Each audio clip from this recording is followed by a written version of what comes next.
Hello everybody, welcome to Distance Learning 101. This will be a very short video called Rethinking Content. Now, for a lot of teachers, this will be self-evident, but a lot of times we have worked with teachers and this happens quite often, and it can be a rather crippling mistake to distance learning. So we just want to make teachers aware of it with a quick video so that hopefully you can avoid the same mistake. A lot of times when teachers think about shifting to a distance format, they take their existing lessons and their existing structure and they say, okay, we're going to do this remotely. We're going to do this from distance.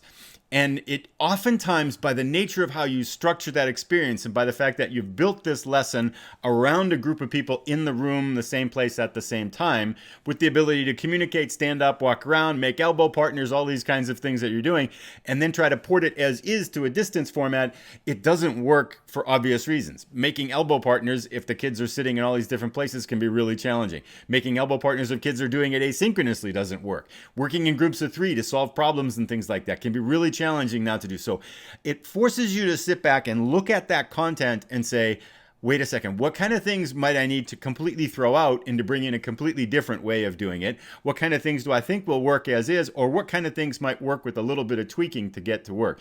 We see this happen a lot when teachers try to port content to a distance learning format, as they forget those things and they leave them in there, and then the kids are like, well, it says here I'm supposed to work with a partner. What do I do now? And so again, many of you may be obvious, but it's really easy to omit and really easy to kind of leave in those types of leaders. And that really confuses someone, especially if the student doesn't have a teacher there to ask a question right away. A big way we see this happen is oftentimes teachers will have some sort of presentation, like a PowerPoint or something like that, and say, oh, okay, I can just put my PowerPoint online. Oh, no, please don't do that. I'm not a big fan of PowerPoint as it is. Actually, no, let's say this. I don't like PowerPoint as it is at all anyway. But if you are using PowerPoint effectively in your classroom, what makes it effective, what should be making it effective, is all of the context and voice and explanation that you're surrounding that PowerPoint with.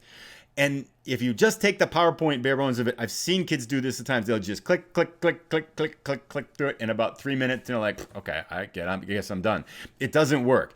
A better way to do that, if you really want to use that, is to create a video recording of yourself giving that kind of context and content as you're going through the presentation. So now you've turned that into maybe a 5 or 10 minute video that's nice and short that kids can watch and engage with and get the whole picture of the content, rather than that just structure that a presentational software affords. So that's this mini episode is, again, rethink your content. Go through every lesson, go through the units and see where are the places this will work in a distance format. What are the things I'm going to have to sub out and sub in, and how am I going to make this work? And where are the pieces I'm going to have to solve problems because of the way I've done it before, and now we're shifting to a distance learning environment.